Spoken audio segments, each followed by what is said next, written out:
నమస్తే, welcome to యూఐటీవీ. Telangana రాష్ట్రంలో కాంగ్రెస్ ప్రభుత్వం ఫామ్ చేసి దాదాపుగా 17 నెలలు కంప్లీట్ అయింది. 15 నెలల్లో రకరకాల సవాళ్లు ఎదుర్కొంటున్నటువంటి ప్రభుత్వం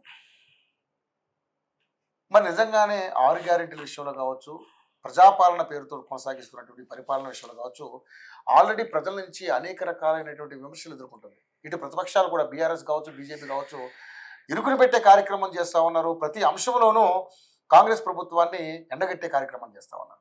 ముఖ్యంగా చూసుకుంటే నిన్న రేవంత్ రెడ్డి గారు మాట్లాడినటువంటి వ్యాఖ్యలు, ఏదైతే ప్రభుత్వ ఉద్యోగుల్ని, ఆర్టీసీ ఉద్యోగుల్ని ఉద్దేశిస్తూ మాట్లాడినటువంటి మాటలు ఈరోజు తెలంగాణ రాష్ట్రంలో ప్రకంపనలు సృష్టిస్తున్నటువంటి పరిస్థితి. మరి నిజంగానే మరి రాష్ట్రంలో తెలంగాణ సమాజానికి ఇచ్చేంత అంటే కోరికలు అన్నట్టు హామీలు తీర్చేంత ఆదాయం తెలంగాణ రాష్ట్రంలో లేదా? మరి ప్రభుత్వంలో ఉన్నటువంటి మంత్రులందరూ కూడా హెలికాప్టర్లు తిరిగేంత సౌకర్యాలు కల్పిస్తున్నటువంటి ప్రభుత్వం మరి ప్రజలకు ఇస్తున్నటువంటి హామీలు నెరవేర్చడం ఎందుకు వెనకడుగు వేస్తుంది? అదేవిధంగా మరి ప్రభుత్వ ఉద్యోగులకు ఇస్తున్నటువంటి హామీలను కూడా ఎందుకు నెరవేర్చలేకపోతుంది?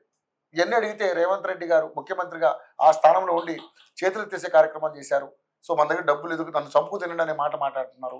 సో ఏంటి మరి అన్నింటి అంశాల మీద మనతో పాటు సీనియర్ రాజకీయ నాయకులు, కాంగ్రెస్ పార్టీకి సంబంధించి మానవతరాయ్ గారు మనతో పాటు ఉన్నారు. మానవతరాయ్ గారు అడుగుదాం. ఆయన ప్రతి దాని మీద కూడా స్ట్రైట్గా రియాక్ట్ అవుతారు. మరి దీని మీద ఏ విధంగా రియాక్ట్ అవుతారో, తన యొక్క ప్రభుత్వం యొక్క డొల్లతనాన్ని మనం వెనకేసుకొస్తారా, లేకపోతే నిజంగా నిజాలు ప్రజలు చెప్పే కార్యక్రమం చేస్తారా, ఆయన మాటలు తెలుసుకునే ప్రయత్నం చేద్దాం.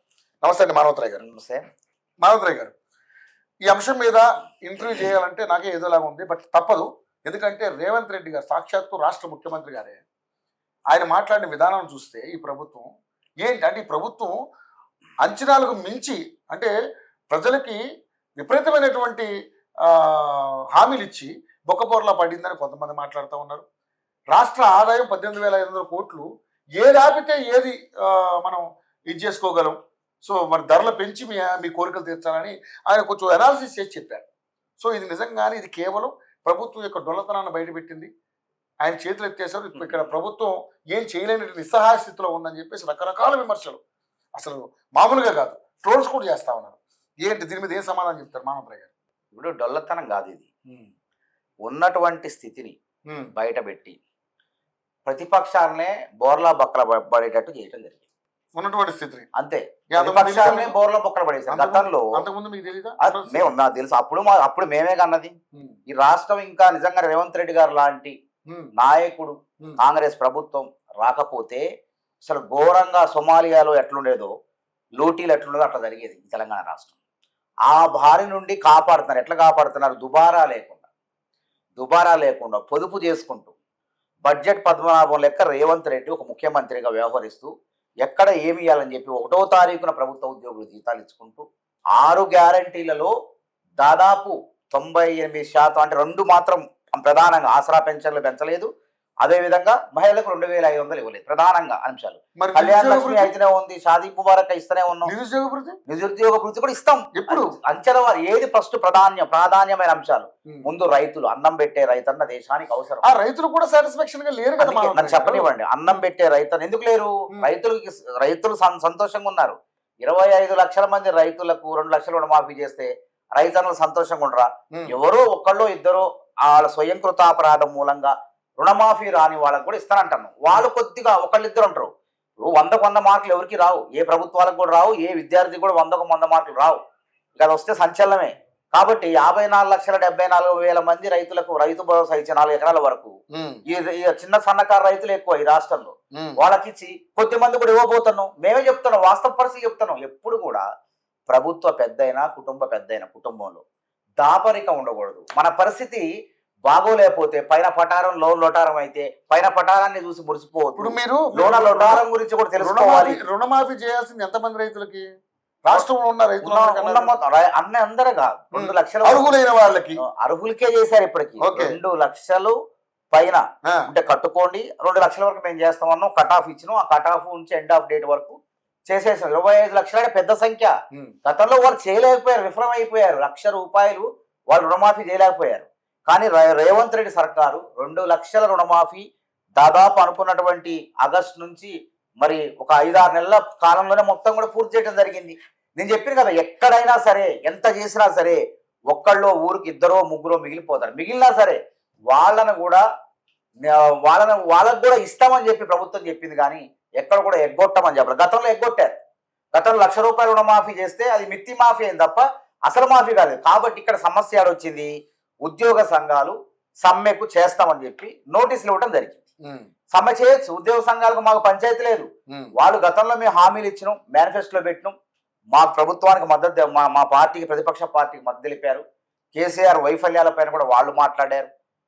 సంతోషం, మేము కాదండి, మా ప్రభుత్వం కూడా కాదండి. నిన్న జరిగిన ముఖ్యమంత్రి గారు మీటింగ్ లో ఒక కుటుంబ పెద్ద లేకుంటే ప్రభుత్వ పెద్ద ఆవేదన వెళ్ళబుచ్చినట్టే ఉంది తప్ప అందులో ఆయన ఎవరిని మాట అన్నట్టుగా లేదు. అక్కడ ఎవరినో మాట అన్నారని కాదండి, మీ ప్రభుత్వం యొక్క పనితీరుని, మీ ప్రభుత్వం యొక్క అసమర్థతని, మీ ప్రభుత్వం యొక్క అసమర్థత ఎట్లయిద్ది అంటున్నా, ఉన్న మాట చెప్తే చేయలేనప్పుడు అసమర్థత. నిజాయితీ పరులు నెరవేరుస్తారు హామీలు, నెరవేర్చకపోతే అసమర్థత చెప్తారు ప్రజలకు పోదేది. ఇప్పుడు ఉన్న వాస్తవాలు దాచిపెట్టి అబద్ధాలతో రాజ్యాలేలి కుప్పగూలిపోవడం మంచిదా, వాస్తవాలు చెప్పుకుంటూ పొదుపు చేసుకుంటూ సంపద పెంచుకుంటూ ఆర్థిక పరిస్థితి మెరుగుపరుచుకోవటం మంచిదా? ఒకసారి ఆలోచన చేయండి. యథార్థం అనేది ఎప్పుడు కూడా కఠినంగా ఉంటుంది. యథార్థం చెప్తే చాలా మంది గిట్టదు, మీద ప్రధానంగా ప్రజలు నచ్చుతుంది అది. కానీ కేసీఆర్ లాంటి ప్రతిపక్ష నాయకులకు గిట్టట్లేదు. అందుకే దీన్ని చిలవలు పలవలు చేసి రాజకీయం చేసే ప్రయత్నం చేస్తున్నారు. ఇప్పుడు తెలంగాణ పరిస్థితి మీకు తెలుసు కదా, ఎలక్షన్ జరగక ముందు అసలు తెలంగాణ రాష్ట్ర ఆదాయ పరిస్థితి మీకు తెలుసు కదా. ఆదాయ పరిస్థితి తెలుసు. తెలిసినప్పుడు మీరు ఇన్ని హామీలు ఇస్తే మరి ప్రజలు కూడా ఇస్తామండి, హామీలు నెరవేర్స్తామంటాను ఆదాయం పెంచుకుంటూ. కానీ ప్రభుత్వ ఉద్యోగుల కోరికల్లో 2 రకాలు ఉన్నాయి. 17 డిమాండ్లలో ఆర్థిక పరమైన కోరికలు ఉన్నాయి, ఆర్థిక పరంగాని కోరికలు ఉన్నాయి. ఆర్థిక పరమైన కోరికలను కొంచెం సంయమనం పాటించండి, ఆర్థిక పరిస్థితి మెరుగు కావాలని మీకు ఆ కోరికలన్నింటిని కూడా తీరుస్తామని చెప్పి ముఖ్యమంత్రి గారు తన ఆవేదనలు ఇప్పుడైతే నా దగ్గర లేదు, ఉన్న పలంగా మీరు నెరవేర్చాలని పట్టుబట్టి సమరం అని అంటే నా వల్ల కాదు అని ఆయన ఖరాఖండిగా తేల్చి చెప్పారు.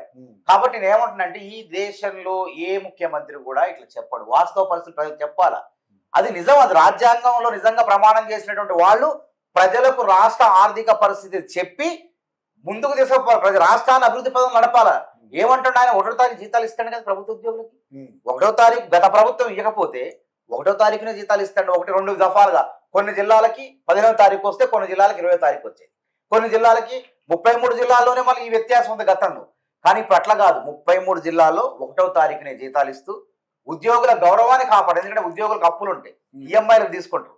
5వ తారీఖు ఈఎంఐకి ఖాతాలో పడకపోతే వాడికి చెక్ బౌన్స్ అయితే ఆర్థికంగా నష్టపోతారు, పరువు పోద్ది మళ్ళీ.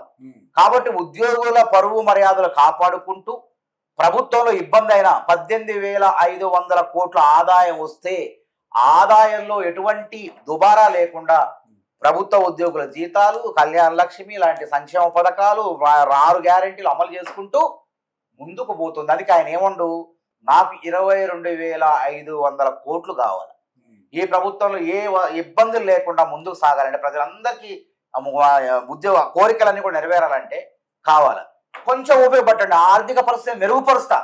అందుకే నేను ఏమంటున్నా, కాంగ్రెస్ ప్రభుత్వాలు ఎప్పుడు కూడా దుబారా చేయవు. అసలు భారతదేశం ఈరోజు తెలంగాణ కన్నా కాంగ్రెస్ చెప్పండి అర్థం మీరు మాట్లాడితే గారు స్కాములు చేయడంలో కానీ మీ కాంగ్రెస్ ప్రభుత్వం మాట్లాడుతున్నప్పుడు వాళ్ళకి ఏ సమాధానం చెప్తారు? కాంగ్రెస్ ప్రభుత్వాలు దుబారా చేయవు, ఆర్థికంగా ఈ దేశాన్ని ముందుకు నడిపితే నేను 100 సార్లు చెప్తాను. ఆర్థికవేత్తలు ఉంటారు, ఉద్రేకాలు రెచ్చగొట్టి తాత్కాలికంగా పబ్బం పలుకునే బీజేపీ బీఆర్ఎస్ లెక్క కాంగ్రెస్ నాయకత్వం ఉండదని చెప్తున్నా. కాంగ్రెస్ అవినీతి ఎక్కడ కూడా నిరూపితం కాలేదు. మీరు పేరుకే దాన్ని ఆ విధంగా ప్రతిపక్షంలో ఉండి ప్రచారం చేసి కాంగ్రెస్ ప్రభుత్వాన్ని దింపుతాం చెప్పండి. అధికారంలోకి వచ్చిన తర్వాత ఏ ఆరోపణ నిలిచింది చెప్పండి. బోఫోర్స్ కుంభకోణం అన్నారు, ఆ కుంభకోణంలో 67 కోట్ల అవినీతి జరిగిందని పెద్ద ఎత్తున దుమారం లేపి బీజేపీ వాళ్ళు అందరు లేపితే చివరికి దాని విచారణకే 267 కోట్ల ఖర్చు పెట్టిన విచారణ సంస్థలు. ఎంత విచిత్రం చూడండి, 67 కోట్ల అవినీతికి 267 కోట్ల ఖర్చు పెట్టడం అనేది ఇక మా ఆలోచన చేయండి. కాబట్టి అది నిలిచిందా? చివరికి కోర్టే కొట్టేసి ఇందులో ఎక్కడ కూడా బలమైనటువంటి ఆధారాలు సిబిఐ కానీ ఈడీ కానీ నిరూపించలేకపోయింది, అభియోగాలు మోపలేకపోయింది, రుజువు చేయలేకపోయింది అని చెప్పి కొట్టివేయడం జరిగింది. కొట్టివేసిన దాన్ని మరి వీళ్ళు ఎందుకు అప్పీల్కి పోలేదు? సుప్రీంకోర్టు పోతే మీరు దొంగల బండ 6 నెలలకు వస్తారు, 90 రోజుల్లో అప్పీల్ రావాలా సుప్రీంకోర్టుకి. 90 రోజులు రాకుండా 3 సంవత్సరాల తర్వాత పోతే కోర్టులు కూడా ఒప్పుకుంటాయా? చట్ట ప్రకారం నడుచుకోవాలి కదా. కాబట్టి అది పోయింది. ఆ కేసులో కూడా కలిగిన ముత్యం లెక్క రాజీవ్ గాంధీ గారు బయటకు వచ్చారు. అదేవిధంగా 2G స్పెక్ట్రమ్ అన్నారు, 2G చట్టంలో ఇంకేముంది, అంతుంది ఎక్కడ కూడా అభియోగాల్ని నిరూపించలేకపోయింది ఈడీ కానీ సిబిఐ కానీ. కాబట్టి ఆ కనిమొళి రాజాలు జైలుకు పోయి వచ్చినా సరే వాళ్ళు కూడా యూపీఏ ప్రభుత్వం కడిగిన ముత్తెలెక్క బయటకు వచ్చింది. ఇవన్నీ ఉత్త ఆరోపణలు చేయడం వరకే కానీ అందులో పసలేని ఆరోపణలు చేస్తారు. ఇప్పుడు కూడా రాష్ట్రం రేవంత్ రెడ్డి గారు ఒక గజ అప్పుల కుప్పగా 7.5 లక్షల కోట్ల పైచిలకు అప్పుల కుప్పగా మారినటువంటి తెలంగాణ రాష్ట్రం. అది 4 చిల్లరని అసెంబ్లీ సాక్షిగా చెప్పారు. అసెంబ్లీ సాక్షి కాదు, మొత్తం కార్పొరేషన్లు ఇవన్నీ కలిపితే 8.5 దాడుతుంది. ఇప్పుడు 7.5 కూడా కాదు, 8.5 దాడుతుంది. ఈ 8.5 కోట్ల అప్పుల కుప్పగా ధనిక రాష్ట్రం. 10 మేము అప్పచెప్పేటప్పుడు ఉమ్మడి రాష్ట్రంలో తెలంగాణ అప్పు 72,000 కోట్లు, 16,000 కోట్ల మిగులు budget. That is Congress rule. 72,000 కోట్లు, 16 మంది ముఖ్యమంత్రులు, రాష్ట్ర అభివృద్ధి కనపడుతుంది. అప్పు చేసిందంత కనపడుతుంది, ప్రాజెక్టు రూపంలో, సంక్షేమ పథకాల రూపంలో కనపడుతుంది.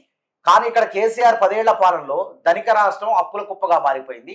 ప్రభుత్వ ఖజానా ఖాళీ అయింది, కేసీఆర్ ఖజానా పెరిగిపోయింది. ఇలా దేశంలో అత్యంత సంపన్నమైనటువంటి పార్టీ ఏదంటే, ప్రాంతీయ పార్టీ ఏదంటే 1,500 కోట్లతో బీఆర్ఎస్ అని మొట్టమొదటిసారి. మరి 1,00,000 కోట్లు కక్కిస్తారు, ఏం చేశారు సార్? ఏం చేయలేకపోయారు కదా. అది ఇష్టం వచ్చినట్టు కాదు. అందుకే కాంగ్రెస్ కి చాలా పకడ్బందీగా సాక్ష్యాధారాలతో రుజువులతో దాన్ని నిరూపించబోతున్నాం. విచారణ సంస్థలు చూస్తున్నాయి.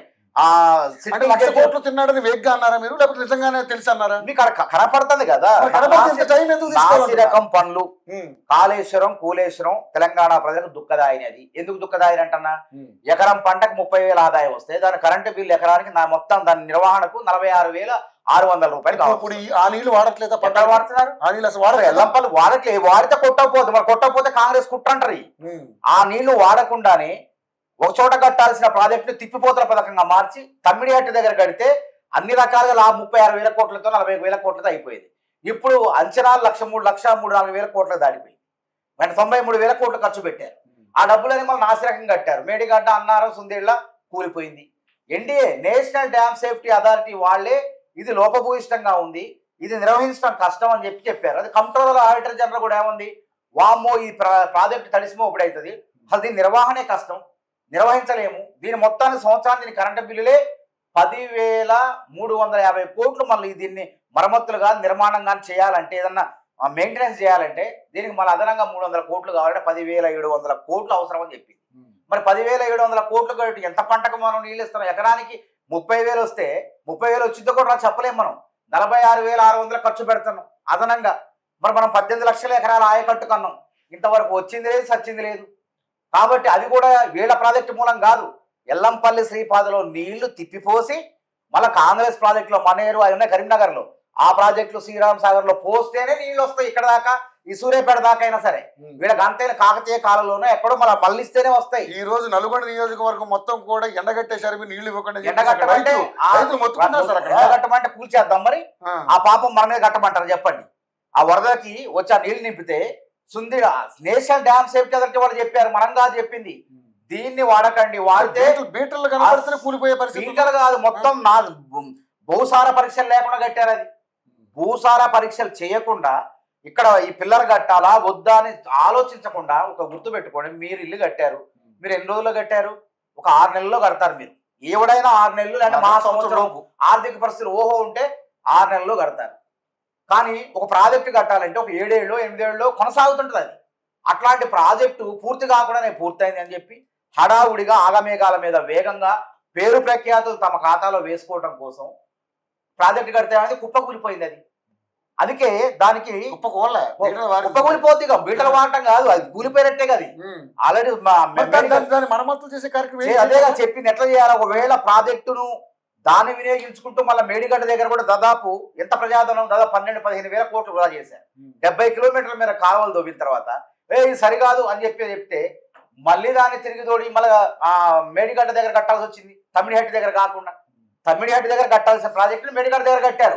అన్ని తప్పులే చేశారు. ఎందుకు? కమిషన్ల కోసం చేశారు. అదే విధంగా జాతీయ హోదా అడగలేదు. ఈ ప్రాజెక్టు కట్టినప్పుడు జాతీయ హోదా అడిగితే వీళ్ళ చేతుల్లో ఉండదు, కమిషన్ రావు. కాబట్టి కమిషన్ల కోసం కకృతి పడి జాతీయ హోదా అడగకుండా సొంతగా ప్రాజెక్టు కట్టి ఇవాళ తెలంగాణకు ఒక భారంగా మార్చారు. కాబట్టి అప్పులు ఎందుకైనా దుబారా మూల కేసీఆర్ దుబారా తెలంగాణ దివాలా అందుకే తీసింది. ఇంకో కానీ అంశం ఏంటి? మానవతర గారు ఇవన్నీ ఇప్పుడు మీరు చెబితే ఏదో దెయ్యాల వేదాలు వల్లించినట్టు ఉన్నాయి. ఎందుకు దెయ్యాల వేదాలు? ఎందుకు చెప్తానేనండి, ఎందుకు మేము ఇవన్నీ మీకు తెలిసి ఉండి కూడా ఎందుకు ప్రజలకి మోసం చేశారు, ఎందుకు మాయ మాటలు చెప్పి మీరు అధికారంలోకి వచ్చారు? మాయ మాటలు మాటలు చెప్పలేదు. ప్రజలకు మేము అప్పుడు చెప్పినాం, తెలంగాణ అనేది అప్పుల కుప్పగా మారింది. ఉమ్, కేసీఆర్ ఆస్తులు పెంచుకున్నాడు, సొంత విమానాలు కొనుక్కున్నాడు. కాబట్టి ఈ రాష్ట్రాన్ని కాపాడాలంటే కాంగ్రెసే దిక్కు. గతంలో ఆర్థిక వినియోగంగా మిగులు బడ్జెట్ తో రాష్ట్రాన్ని అప్పచెప్పిన 16,000 కోట్లు అంటే ధనిక రాష్ట్రం అని కేసీఆర్ ఒప్పుకున్నాడు. ఇలా ధనిక రాష్ట్రం, మరి కాంగ్రెస్ హయాంలో ధనిక రాష్ట్రం ఎట్లున్నది, ఇలా అప్పుల కుప్పగా ఎట్ట మారింది? ఆ పాలకుడి యొక్క నిర్వాహకం వల్లే ఇదంతా జరిగింది. ఇప్పుడు సెక్రటరేట్ ఉన్నది, ఉదాహరణ నేను ఉదాహరణ చెప్తా ఎందుకు దివాలా తీసిందో. సెక్రటరేట్ ఉన్నది, ఎవరు కూల్చమన్నారు? 100 ఏళ్లకు సరిపడే సెక్రటరేట్ ఉన్నది. అవసరం మనకి అందులోంచే కదా మీ పరిపాలన చేస్తారు. అవసరం ఏముందండి? అంత రాజభవనం ఎందుకంటున్నా? మనకి ఉన్న భవనాన్ని వాడుకొని ఆ సెక్రటరేట్ డబ్బులు 1,500 కోట్లకి నువ్వు డబుల్ బెడ్రూమ్లు కట్టినా కొన్ని కుటుంబాలకన్నా బాగుండేది కదా. మరి దాన్ని ఏమంటారు? దుబారా. అది దాని ఖర్చు ఎంత అయింది? 600 కోట్లు అంచనాలు వేసి 1,600 కోట్లు తీసుకుపోయి ఆ డబ్బులు మొత్తం జేబులో వేసుకున్నాం.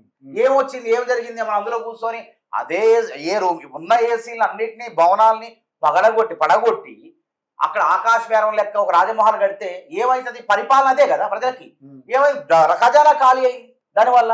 ఒకప్పుడు డేరాల్లో ఉండి కూడా పరిపాలన డేరా కూడా చేశారు కదా. అందుకే అవసరాల బట్టి మనం ఉండాలా. మనం ఎచ్చులు పోతే ఏమైందంటే ఇదే గత, ఇది కేసీఆర్ పట్టిన గతే పడుతుంది. సరే, ఇప్పుడు ముఖ్యమంత్రి సాక్షాత్ ముఖ్యమంత్రి చాలా ఓకే, కానీ ఈ అంశం మీద మాట్లాడదాం.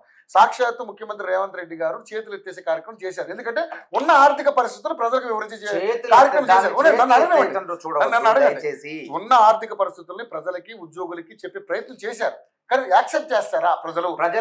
ఊరుకుంటాయా? ప్రజలు అనుమతిస్తారు, అంగీకరిస్తారు. ప్రజలకు వాస్తవాలు కావాలి. చేతకానప్పుడు ఎందుకు చేశారు?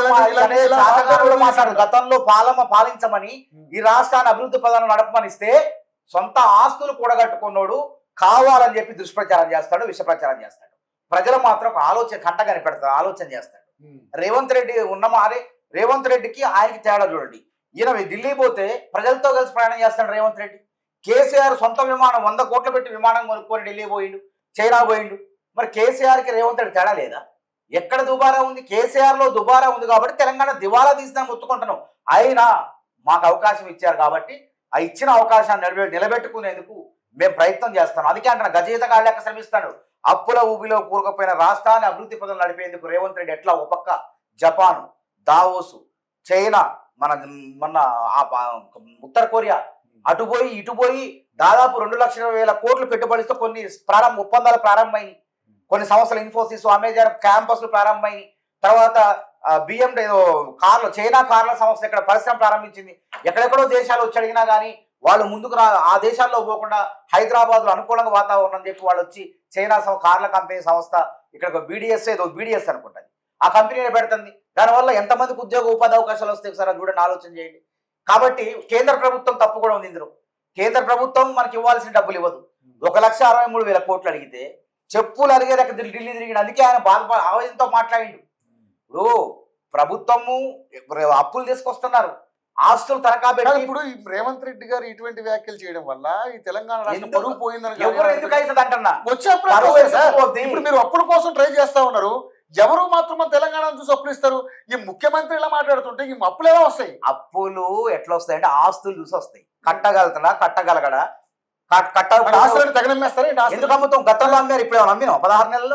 16 నెలల్లో 1 ఎకరం అమ్మకుండా, అవినీతి చేయకుండా ఇవాళ రాష్ట్రాన్ని నడుపుతున్నాం లేదా? 3,74,000 కోట్ల తలసరి ఆదాయాన్ని పెంచడం లేదా? మరి తలసరి ఆదాయం పడిపోవాలి కదా. తలసరి ఆదాయం తగ్గకుండా, రాష్ట్రంలో సంక్షేమ పథకాలు ఆగకుండా ముందుకు పోతున్నాం. కాబట్టి మధ్యలో ఈ సమ్మె అనే నోటీస్ ఇచ్చారు కాబట్టి, సమరం అనే మాట వచ్చింది కాబట్టి, సమరం ఎవరి మీద చేస్తారు మీరు? దయచేసి అన్నాడు, ప్రభుత్వమే చేస్తారు.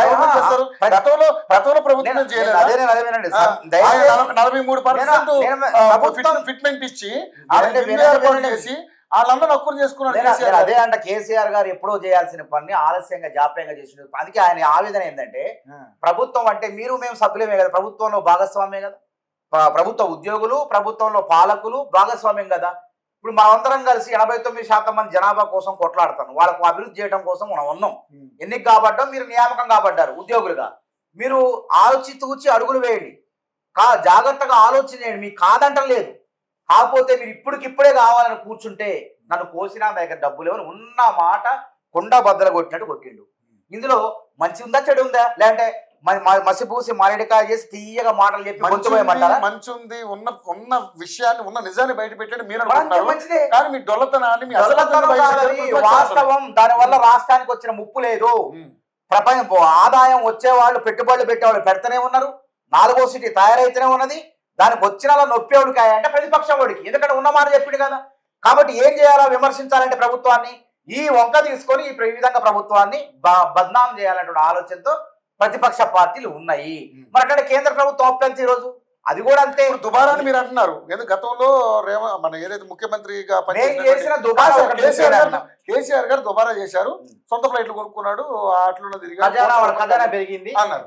మరి ఇప్పుడు మీ మంత్రులు చేస్తుంది, మా మంత్రులు ఏమన్నా ఆయన సొంతం అది ప్రభుత్వ విమానాన్ని ప్రాజెక్టుల అవసరాల కోసం, ఎస్ఎల్బిసి టన్నెల్లో సహాయ చర్యల కోసం, లేకపోతే అత్యవసర కార్యక్రమాలు ఉంటే మళ్ళీ హైదరాబాద్ చూసుకోవడం కోసం ఆ మాత్రం ఎంత అయితే 1 రోజు వాడితే 2 రోజులు వాడితే అది దుబారా కాదు. ముఖ్యమంత్రి కంటే మీ మంత్రులు ఎక్కువ వాడుతున్నారు సార్ ముఖ్యమంత్రి గారు. ఇక్కడ జస్ట్ మా మంత్రులు ఇప్పుడు గతంలో మంత్రులు స్వేచ్ఛ లేదు పెట్టుకోండి అంటే స్వేచ్ఛ అంటే ఇప్పుడు ఎన్నిసార్లు పోయారంట.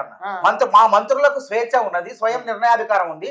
ముఖ్యమంత్రి చెప్పేసి మంత్రి చేయాల్సిన మంత్రి చేస్తాడు, ముఖ్యమంత్రి అవసరం కాదు ముఖ్యమంత్రి వస్తాడు. గతంలో మంత్రులకు విలువ లేదా, మొత్తం కేసీఆర్ వాడుకుని సొంత హెలికాప్టర్ వాడుకునే సొంత వీళ్ళు ఇష్టం వచ్చినట్టు రాష్ట్రం మొత్తం తిరిగే. కాబట్టి ఆ దుబారా లేదు. దయచేసి 16 నెలల పరిపాలన మీరు వెనకేసుకొస్తున్నారు కానీ దుబారా అంటే ఇప్పుడు అది కూడా ప్రభుత్వ సొమ్మేగా, అది కూడా ప్రజల సొమ్మేగా. ఎట్లా వాడతారు? 4 కిలోమీటర్లు అక్కడికి పోవాలంటే రోడ్డు మార్గాన్ని పోయి ఇక్కడ వచ్చి పనులు నిర్వర్తించాలంటే ఇక్కడ కూడా మరి నష్టపోద్ది. ఈ నిర్ణయాల్లో మీ పార్టీలో ఒక 4 మంత్రుల మీద అవినీతి మరకలు బాగా వినపడుతున్నాయి. దాన్ని మీరు ఏ సంబంధం? బీఆర్ఎస్ పార్టీ వేసినటువంటి విష ప్రచారం మరకలు తప్ప నిజం కాదు. వాస్తవంగా ఎక్కడ అవినీతి జరిగింది చెప్పండి, ఉంటే చెప్పమనండి. ఫిర్యాదులు చేయమని బయట పెడతానంటున్నారు, వాళ్ళు కూడా పెట్టమనంటున్నాం అంతే కదా, ఉత్తగ కాదు కదా. ఇప్పుడు గతంలో బీఆర్ఎస్ పార్టీ కాంట్రాక్టర్లు వాళ్ళ హయాంలో పెండింగ్ బిల్లు వాళ్ళు ఇచ్చిన సానుభూతి పరులు వాళ్ళ కాంట్రాక్టులు ఇచ్చిన వాళ్ళు కుట్రపూరితంగా పథకం ప్రకారం సెక్రటరియట్ పోయి రహస్యంగా ఉండేటువంటి ప్రాంతంలో పోయి ధర్నా చేశారంటే దాని వెనక ఎంత కుట్ర ఉందో చెప్పండి. బట్టి విక్రమార్క మీద ఆరోపణలు చేయడం ఎంత కుట్ర ఉందో ఒకసారి ఆలోచన చేయండి. కాబట్టి కాంగ్రెస్ ప్రభుత్వాన్ని విమర్శించడానికి ఏది లేదు కాబట్టి రకరకాల ప్రయత్నాలు చేశారు. కృత్రిమ ఉద్యమాలు, నిరుద్యోగం అన్నారు, అదన్నారు, రైతులు అన్నారు, ఎక్కడ కూడా వాళ్ళ పప్పులు ఉడకలేదు. కాబట్టి ఇప్పుడు వీళ్ళని కొంతమంది అందరు ప్రభుత్వ ఉద్యోగులు లేరు, కొద్దిమంది 2-3 వాళ్ళ మనుషులు ఉన్నారు, అందరూ వాళ్ళని ఆసరాగా చేసుకొని ఇందులో విషం చిమ్మే ప్రయత్నం చేస్తారు. కాబట్టి జాగ్రత్తగా ఉండండి. ఇది మీ ప్రభుత్వాన్ని గతంలో ముఖ్యమంత్రి కలిసిండండి. ఉద్యోగ సంఘాలకు చీడ పురుగులు చూశారు ఉద్యోగస్తుల్ని. ఆర్టీసీ కార్మికులు సమ్మె చేస్తే మీ ఉద్యోగాలు ఉడతాయి అని చెప్పి మీరు రేపటి నుంచి మాజీ ఉద్యోగులు అని చెప్పి 46,000 మందిని ఒకేసారి ఉద్యోగాల్లో పీకేసినటువంటి నీచ సంస్కృతి బీఆర్ఎస్ పార్టీ. ఇలా వాళ్ళు దీని గురించి మాట్లాడతారా? ఉన్న వాస్తవాలు చెప్పినటువంటి ముఖ్యమంత్రి ఏం చేసినా 43% ఫిట్మెంట్ ఇచ్చిందా లేదా అనేది కావాలి. అది మేము కూడా ఇచ్చినాం, మేము కూడా డిఏ ఇచ్చినాం.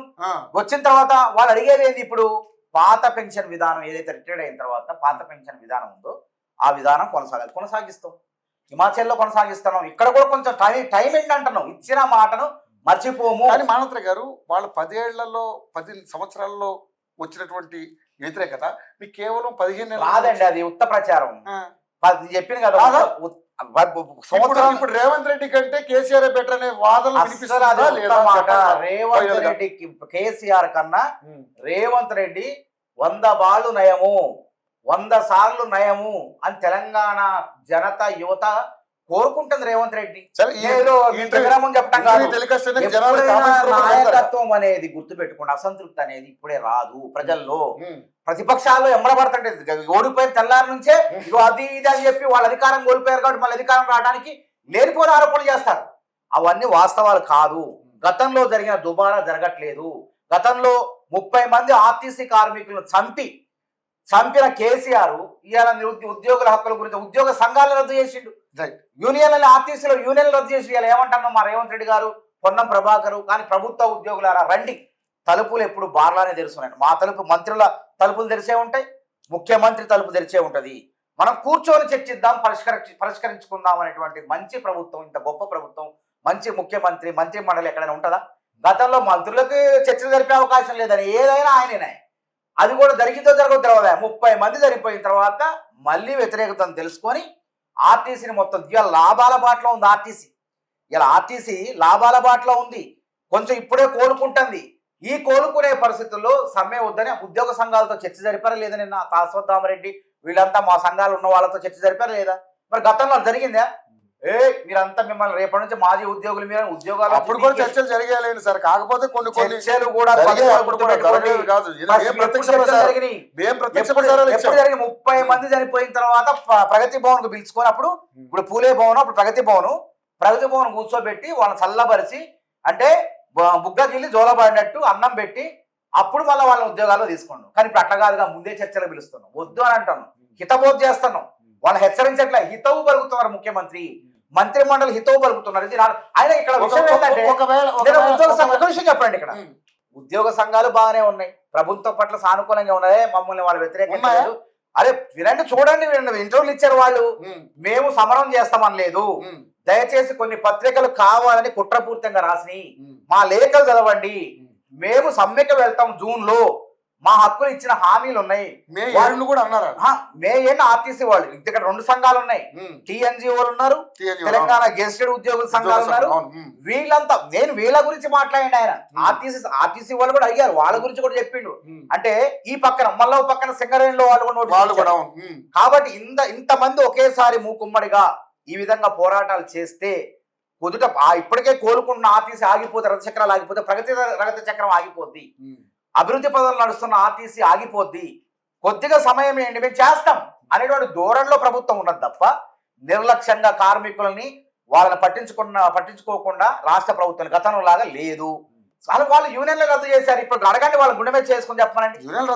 ఆర్టీసీకి 400 కోట్లు ఇచ్చినాం, తర్వాత 1000 కోట్లు మళ్ళా ఏదో ఉద్యోగ పిఎఫ్ సంబంధించిన 1000 కోట్లు గత బకాయిలు 13 ఏళ్ల బకాయిలు మేము ఇచ్చినాం. 1500 ఉద్యోగాలని ఆర్టీసీలో కారుణ్య నియామకాలు, ఆర్టీసీ ఉద్యోగం చనిపోతే ఉద్యోగాలు లేవు. ఒకవేళ ఈ సమ్మెలు కనుక నిజంగానే మీ ప్రభుత్వం ముఖ్యమంత్రి గారి మాట అనుకుంటే వాళ్ళు కంటిన్యూ చేస్తే పప్పులు ఉప్పులు అన్నిటి మీద ఎక్కడ పప్పులు ఉప్పులు పేద ప్రజల పైన భారం వేయ గుర్తుపెట్టుకోండి. పన్నులు వేసే పన్నులు వేసే ప్రభుత్వం కాంగ్రెస్ ప్రభుత్వాలు కాదు, గుర్తుపెట్టుకోండి.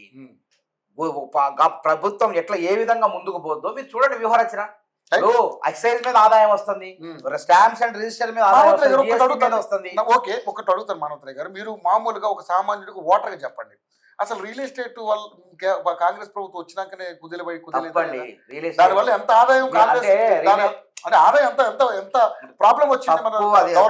అది ఏంటంటే రియల్ ఎస్టేట్ పడిపోద్దంటే కొంతమంది రియల్ ఎస్టేట్ వ్యాపారులు చేస్తున్నారు, వాళ్ళకి డబ్బులు లేక చేస్తున్నారు. రియల్ ఎస్టేట్ పైన ప్రజలకు హైటా రావటం వల్ల ఒక అవగాహన కల్పించింది ప్రభుత్వం. కుంటలో కొనాలా, కుంటలో కట్టిన అపార్ట్మెంట్ కాదు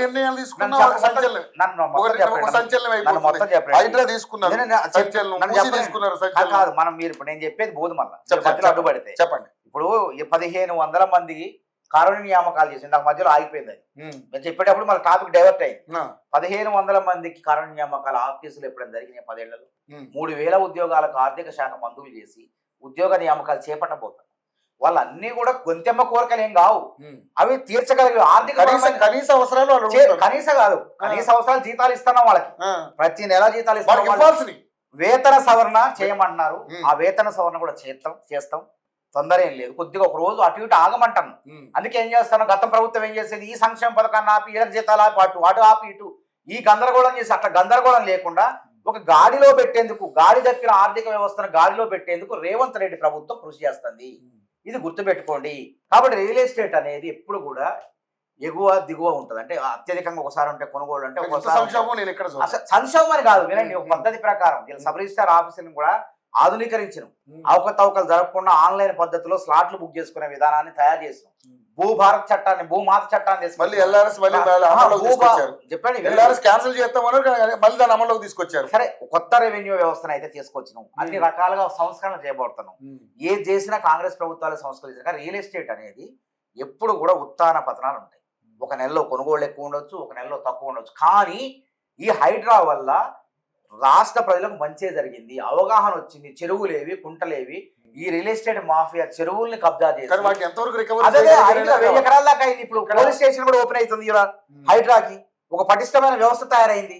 ఇలా జనాలు కొనేటప్పుడు ఇది బఫర్ జోన్ లో ఉందా, హైడ్రాలో ఆ భయం అయితే వచ్చింది కదా, అందుకని అది ఆగిపోయింది. మంచిది కదా. మరి ఇప్పుడు ఏది కొని 50 లక్షలు పెట్టి వాడు తక్కువ రేట్ వస్తుంది, ఏం చేస్తాడు వాడు, తప్పు చేసినోడు అక్రమంగా కట్టినోడు ఏం చేస్తాడు, ఎంతో కొంత తెగ నమ్ముకుందాం, మనం బయటపడదాం, నష్టపోయేది వాడు కదా అని చెప్పి వాడిని వదిలిపేసి 50 కోటి రూపాయల విల్లా అని, లేకుంటే 1 కోటి రూపాయల 60 లక్షలు 70 లక్షలు డబుల్ బెడ్రూమ్ ని 30 లక్షలకు అమ్మేస్తారు. పాపం అప్పు సొప్పు చేసి లోన్లు తీసుకొని కొనుక్కున్నోడు ఇప్పుడు నష్టపోతాడు కదా. కాబట్టి ఈ అవగాహన, ఎక్కడ భూమి కొనాలి, ఎక్కడ ఫ్లాట్ కొనాలి, ఎక్కడ విల్లా కొనాలి అనేటువంటి అవగాహన ప్రజలకు అందరికి సామాన్యులు కల్పించడం మనం. కాబట్టి ఏదో వ్యాపారాల కోసం ఈ ప్రభుత్వం పనిచేసి గుర్తుపెట్టుకోండి. రియల్ ఎస్టేట్ వ్యాపారి కోసము, లేకుంటే పారిశ్రామికవేత్తల కోసము, లేకుంటే బడాబాబుల కోసం పనిచేసి సామాన్యుల కోసం, మధ్యతరగతి వర్గాల కోసం పనిచేస్తారు. అందుకే వాళ్ళు ఏమంటున్నారు, బీఆర్ఎస్ వాళ్ళు బీఆర్ఎస్ అంటే భారత రియల్ ఎస్టేట్ సమితి కాబట్టి రియల్ ఎస్టేట్ వ్యాపారస్తులందరూ వాళ్ళ పార్టీలో ఉన్నారు కాబట్టి వాళ్ళ ద్వారా బిల్డర్లు వ్యాపారస్తుల ద్వారా కాంగ్రెస్ ప్రభుత్వాన్ని కూల్చాలి. ఆ రియల్ ఎస్టేట్ వ్యాపారులు వీళ్ళకి చెప్పినట్టు, కొత్త ప్రభాకర్ రెడ్డి దుబ్బాక ఎమ్మెల్యే ఆయన మాట ఆయనతో చెప్పినట్టు, మేము డబ్బులు ఇస్తాం ఎమ్మెల్యేలు కొనుగోలు చేయండి అన్నట్టు.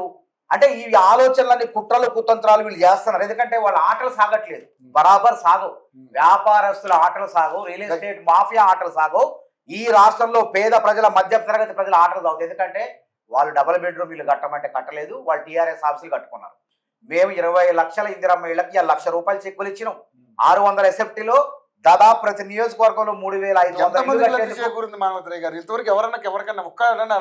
ఇల్లు కట్టమంటే అలాట్ అలాట్ చేయాలి కదా. అలాట్ చేసేవాడు మంజూరైన ఇల్లు మీరు కనుక్కోండి గ్రామాల్లో. మీరు ఇప్పుడు కాదు అనేది, నేను అందుకే అంటున్నా, ప్రభుత్వం పైన వ్యతిరేకత 4 ఏళ్ల తర్వాత మేము 20 లక్షలు ఇందిరమ్మ ఇల్లు కడతాను, అందులో 10 లక్షలను కట్టినవా లేదా అప్పుడు అడగండి మమ్మల్ని. అంతేగాని ఆల్లేదు లేదు. ప్రభుత్వం ఇప్పుడే అన్ని అవరోధాలను తట్టుకొని రాష్ట్ర ముఖ్యమంత్రి చాలా జాగ్రత్త వహిస్తూ విమానాలు సైతం వాడకుండా, ప్రజలు ఏ విమానాల్లో ఢిల్లీ పోతున్నారో ప్రజలతో కలిసి ప్రయాణం చేస్తున్నారు. మంత్రులు వాడుతున్నారు బ్రహ్మాండంగా. అది హెలికాప్టర్లు కొన్ని అత్యవసరం ఉంటుంది ప్రజలకు సేవ చేయాలంటే. మన అంబులెన్స్ లో మనం చచ్చిపోతే అంబులెన్స్ లో ఎందుకు పోవాలా, మామూలు పనిలో పోవచ్చు కదా.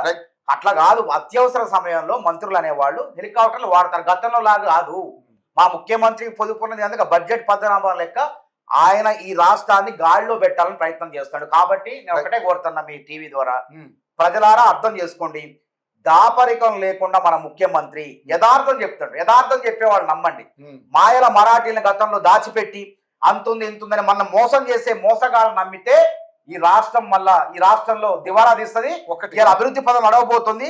ఈ లూటీల బారి నుంచి తెలంగాణ కేసీఆర్ లో ప్రభుత్వంలో మళ్ళొకసారి అధికారం వచ్చినట్టయితే లూటీలు జరిగాయి. ఆ బారి నుంచి గౌరవంగా బతికే విధంగా ఒక ప్రజాపాలన కొనసాగుతుంది. దీన్ని కొనసాగించేందుకు మీరు అందరు కూడా ప్రభుత్వ ఉద్యోగులు, ఆర్టీసీ ఉద్యోగులు అందరు కూడా మద్దతు తెలపాల్సిందిగా ముఖ్యమంత్రి గారు ఆలోచనలు, మనం మీకు ఇస్తున్న హామీలు తప్పకుండా నెరవేరుస్తాం. కాకపోతే ఇవ్వాలో ఏ ముఖ్యమంత్రి అయినా ఇలా చెప్పడం కంటే మేము చేస్తామని చెప్పడంలో అర్థం ఉంది. కానీ చెప్పి వాళ్ళ అసమర్థతని, వాళ్ళ యొక్క ఇవన్నీ చాటుకుంటూ ప్రజలకి ఏం చెప్పాలి, ఏ విధంగా మొఖం చూపించుకుంటారు. ఎలక్షన్స్ ఉన్నాయి ముందు, రానున్నారు. కోసం ప్రజలను మోసం మరి గతంలో చెప్పేదేనండి, గతంలో కూడా అదే చేసింది. నేను రవి గారు ఎన్నికల కోసము లేనిపోయిన హామీలు వీళ్ళే మేము ఇస్తాం, మేము చేస్తాం. దాదాపు మేము చెప్పిన కదా 2500 రూపాయలు కూడా ఇచ్చే ఎన్నికలకు పోతాం. అంటే వాళ్ళ ఓట్ల కోసం కాదు, మేము ఎప్పుడో మహిళలకు 2500 ఇస్తాం, ఆసరా పెన్షన్లు పెంచుతాం, దివ్యాంగులకు కూడా పెంచే పోతాం అంటాం. ఎలక్షన్ కి ప్రజల దగ్గర ముఖం చూపించుకుంటాం, బరాబర్ మమ్మల్ని గెలిపిస్తారు వాళ్ళు. ఎవరైతే అధికారంలో ఉన్నప్పుడు ప్రజల్ని మర్చిపోయారు, సామాన్యుల్ని మర్చిపోయారు, ఆకాశంలో వ్యవహరించారు, అట్లాంటి వాళ్ళు ఇవన్నీ ప్రచారాలు చేస్తున్నారు. మీరు మళ్ళీ వచ్చే 5 ఏళ్లలో అధికారంలోకి రావాలంటే ఏదో పెద్ద అద్భుతం జరగాలి. అద్భుతమేం లేదండి, ఉన్న మాట చెప్పినటువంటి నిజమైన నాయకుడు రేవంత్ రెడ్డి. ఏ ప్రభుత్వం అంత దమ్ము ధైర్యం ఉండాలంటన్నా, అంత దమ్ము ధైర్యం ఉండాలంటన్నా. ఉన్న మాట ప్రజలు చెప్పి, ఇంట్లో ఒక ఉదాహరణ చూడండి, ఇలా కుటుంబాలు ఎందుకు ఆత్మహత్యలు చేసుకుంటారని మన హైదరాబాద్ నిన్న కూడా ఒకళ్ళు చేసుకున్నారు. పిల్లల్ని విషం ఇచ్చి అంటే కుటుంబం మొత్తం కూడా ఆత్మహత్యలు పాల్పడుతున్నారు. ఎందుకంటే అప్పులు ఎక్కువైపోయి కట్టలేక. కాబట్టి మనం కుటుంబ పెద్ద అనేవాడు పిల్లల్ని, భార్యని అప్రమత్తం చేయాలా. మన పరిస్థితి ఇవాళ నుంచి మనం పొదుపుగా ఉండాలా. మనం 3 పూట్ల తింటున్నాం, జాగ్రత్తగా ఉండాలా. జాగ్రత్త, దుబారా ఖర్చు పెట్టొద్దు అని చెప్పేసి అప్రమత్తం చేయాలి. అదే విధంగా రేవంత్ రెడ్డి గారు ఏమంటాడంటే మీ కోరికలు ఉన్నాయి, మీ కోరికలు నెరవేరుస్తా, కొంచెం సమయం ఏంటి అంటాడు అంతే. ఆయన ఆవేదనలో అనవసరంగా వాళ్ళ ఉచ్చులో పడకండి. గతంలో మిమ్మల్ని పీల్చి పిప్పి చేసి మీ జీవితాలను నాగం చేసి మిమ్మల్ని పట్టించుకొని ఘోరంగా అవమానం చేసిన వాళ్ళ దగ్గరికి వెళ్ళకండి, నేను చూసుకుంటా, ఇక్కడ దుబారా జరగట్లేదు, పొదుపు పాటిస్తున్నాం, మీ సంక్షేమం కోసం, ప్రజల సంక్షేమం కోసం మనమంతా పనిచేస్తున్నాం అని చెప్పి ఆయన ముక్కుసూటిగా చెప్పిండు. ఇందులో మోసం లేదు, మర్మం లేదు. మోసగాడైతే బాగా చేస్తా, రేపు చేస్తా అని చుక్కలు ఆకాశం మొత్తం ఇక్కడ కళ్ళ ముందు వాళ్ళకు అరచేతిలో వైకుంఠం చూపిస్తారు. అరచేతిలో వైకుంఠం చూపించడం కాదు, ఇక్కడ వాస్తవంగా ప్రజలకు కడతామన్న ఇల్లు కట్టినవా లేదా, ఇస్తామన్న ఆసరా పెన్షన్లు ఇచ్చినవా లేదా, ఎప్పుడు తెలుస్తుంది? ఇంకా 4 ఏళ్ళు అంటే 1 సంవత్సరం ఎలక్షన్ ఉందనగా తెలుస్తుంది. కాబట్టి అప్పటిదాకా సంయమనం పాటించండి. ఇలా రేవంత్ రెడ్డి, దేశం రేవంత్ రెడ్డి వైపు చూస్తుంది. సిడబ్ల్యూసి కాంగ్రెస్ అత్యున్నత, కాంగ్రెస్ నేను చెప్తాను కదండి, Congress CWC Congress working committee పార్టీలో అత్యున్నత విభాగం అది. ఆ విభాగంలో రేవంత్ రెడ్డి గారిని కూర్చోబెట్టి ఇవాళ రాహుల్ గాంధీ కులగణన అనేది రాహుల్ గాంధీ గారి ఆలోచన, వారి ఆద్యుడి దానికి. రాహుల్ గాంధీ గారు మాటకు కట్టుబడి ఒక శాస్త్రీయబద్ధమైనటువంటి కులగణన చేశారు రేవంత్ రెడ్డి గారు. కర్ణాటకలో 2015లో సిద్ధరామయ్య ఆధ్వర్యంలో అయింది, కానీ ఇప్పటికి పరిపూర్ణం కాలేదు. బీహార్లో మన కాంగ్రెస్ కూటమి ఆధ్వర్యంలో జరిగింది కులగణన. నితీష్ కుమార్ అప్పుడు కాంగ్రెస్ భాగస్వామ్యంలో ఉన్నాడు, కాంగ్రెస్ ప్రభుత్వంలో ఉన్నప్పుడు తేజస్వి యాదవ్ ఉన్నాడు. అక్కడ కులగణన చేశారు, 65% రిజర్వేషన్ అని తేలిస్తే ఇదే బీజేపీ వాళ్ళు పోయి కోర్టులో కేసేసి ఆ కులగణన కార్యక్రమం చెల్లదు, సుప్రీంకోర్టు సీలింగ్ విధించింది, 50% పరిమితి దాటుద్దని, మీరు 65% పెట్టబెడతారంటే పాట్నా హైకోర్టు కొట్టివేసింది. కాబట్టి దేశంలో కులగణన చేయటంలో శాస్త్రీయబద్ధంగా బీసీ కమిషన్ ద్వారా ఆదర్శంగా నిలిచిన ముఖ్యమంత్రి, ఆయన మంత్రి మండలిని సిడబ్ల్యూసి అంటే రాహుల్ గాంధీ గారు రాహుల్ గాంధీ గారు ఆదర్శంగా తీసుకుని అభినందించారంట. ఈ ప్రభుత్వం రేవంత్ రెడ్డి గారి క్రేజ్ అనేది పెరిగింది దేశవ్యాప్తంగా.